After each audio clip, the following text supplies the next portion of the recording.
Hello, আসসালামু আলাইকুম guys. আশা করছি আপনারা সকলেই ভালো আছেন, আমিও ভালো আছি আলহামদুলিল্লাহ। তো আজকে আমরা আবারও নিয়ে চলে আসলাম নতুন মাছ। এই যে দেখতে পাচ্ছেন আমাদের নতুন মাছগুলা। এখন আপনাদেরকে দেখাবো না এগুলো কী মাছ। এই যে আমাদের মাছগুলো এখানে শিফট করছে। ওই ঘরে আমাদের একজন রোগী আছে, আমার ফুফাতো ভাই অসুস্থ, তার জন্য দোয়া করবেন। তো এই মাছগুলো ওখান থেকে এখানে রাখছি, কারণ বারবার ওই ঘরে যাওয়া যায় না মাছেদের খাবার দেওয়ার জন্য। এই যে আমাদের কমেড, আমাদের দুইটা বেটা ফিশ আবারও আনবো। তো আজকে আনতে গেছিলাম, পাই নাই, তাই এই মাছটা নিয়ে চলে এসেছি। এই মাছটা আপনাদেরকে পরে দেখাবো। তার আগে আজকে আমরা করব অ্যাকোয়ারিয়াম সেট আপ। তো অ্যাকোয়ারিয়াম সেট আপ দেখার জন্য অপেক্ষা করি। তো গাইস চলুন শুরু করি। প্রথমত আমরা আমাদের এই জারটাকে নিয়ে নিয়েছি, এটার ভিতরেই রাখবো। নিয়েছি কস্টিপের ব্যবহারটা পরে বলবো। নিয়েছি একটা শিট, এটাও পরে বলবো।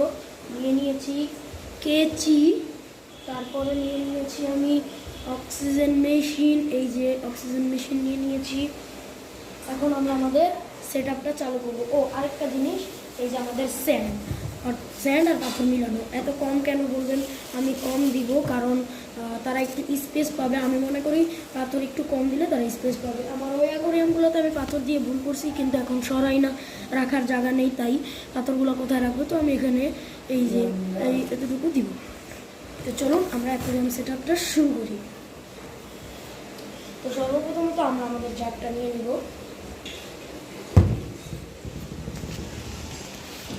এই যে দেখেন জারটা নিয়ে নিয়েছি। এখন আমরা এটার মধ্যে ঢালবো স্যান্ড।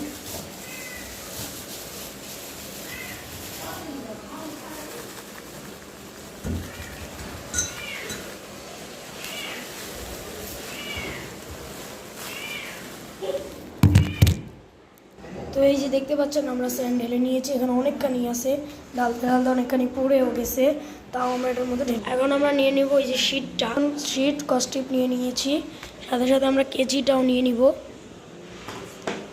দেখতে থাকুন এখন আমরা এটার সাথে কি করি। তো এখন আমরা শিটটাকে পিছন দিয়ে লাগিয়ে দিব অ্যাকোয়ারিয়ামটা। এই যে আমরা দেখতে পাচ্ছেন এই শিটটা, এটাকে এখন আমরা এদিক দিয়ে লাগিয়ে দিব। তো সর্বপ্রথমত আমাদের দরকার হবে স্কচটিপ। আমার বসে কাজ করতে অনেক ভালো লাগে।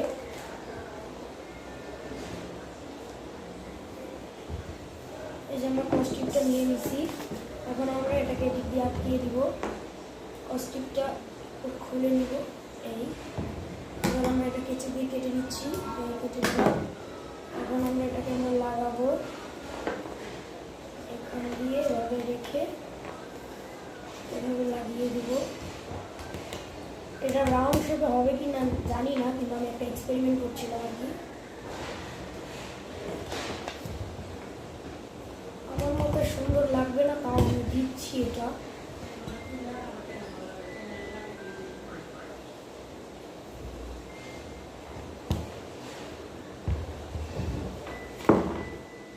এই যে দেখেন, তো এটা আমরা এখন লাগিয়ে নিব। একটু বড় নিব আমরা, এতটুকু নিয়ে এই কেটে নিলাম।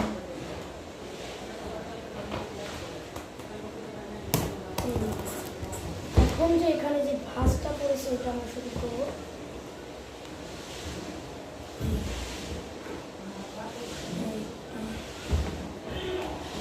নিচ দিয়ে লাগিয়ে দেবো।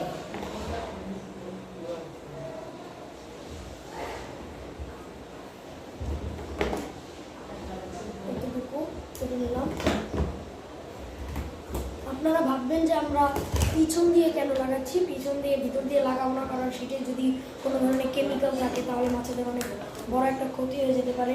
তাই আপনারাও অ্যাকোয়ারিয়ামের দোকানের যে শীটগুলো রয়েছে ওগুলো বাদে এভাবে কোনো শীট লাগাইলে সেগুলো একটু পিছন দিয়ে লাগানোর চেষ্টা করবেন, জানি মাছের কোনো ক্ষতি না হয়। এবার আমরা একটু কষ্ট নিয়ে জায়গাগুলো ঠিক করে দিব। দেখতে ভালোই লাগছে, শুধু আমরা এই এক্সট্রা কস্টিপগুলো কেটে দিব, চিন্তা করবেন না।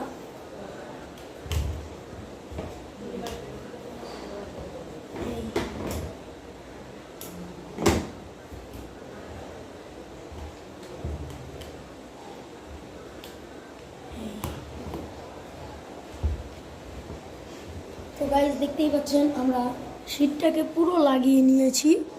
তো এখন আমরা এই যে দেখেন, এই যে পিছনের শীটটা এখন আমরা এই বাড়তি কস্টিপগুলো কেটে ফেলবো। কেটে ফেলার পরে আপনাদের সাথে দেখা হচ্ছে। তো আমি নিচের কস্টিপগুলো রাখছি। এখন আমাদের যে কাজ, আমরা ঢেলে নেব পানি। পানি ঢালার পরে দেখা হচ্ছে। তো আমরা এখন পানি এনে নিয়েছি, এই যে বোলের মধ্যেই আনছি। অর্ধেক হচ্ছে আমার এই কলের পানি আর অর্ধেক ফুটানো পানি। এখন আমার অ্যাকোরিয়াম থেকে অল্প একটু পানি নিয়ে নিব। তো অ্যাকোরিয়াম থেকেও পানি নিয়ে নিয়েছি। এখন আমি যা করব, পানিটা এই যে পাইপটা দেখতে পাচ্ছেন, অক্সিজেনেরই পাইপ, এটার সাহায্যে নিয়ে নিব। তো পানি ঢালার পরে দেখা হচ্ছে। তো আমরা একটা জোগাড় করে নিয়েছি, এই যে দেখেন কেচিটা এটার উপরে দিয়ে দিয়েছি পাইপ দিয়ে। এই যে আমাদের পানি যাচ্ছে ভিতরে, তো আস্তে ধীরে যাক। পানি ভরার পরে তো দেখতেই পাচ্ছেন আমরা অ্যাকোরিয়ামে পানিও ভরে নিয়েছি। তো এখন আমরা আপনাদেরকে মাছটা দেখাই।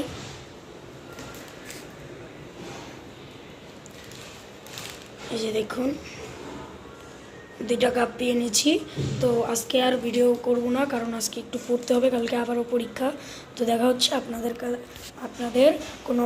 আপনাদের সাথে কোনো নেক্সট ভিডিও বা কন্টেন্টে। বাই গাইজ, আল্লাহ হাফেজ।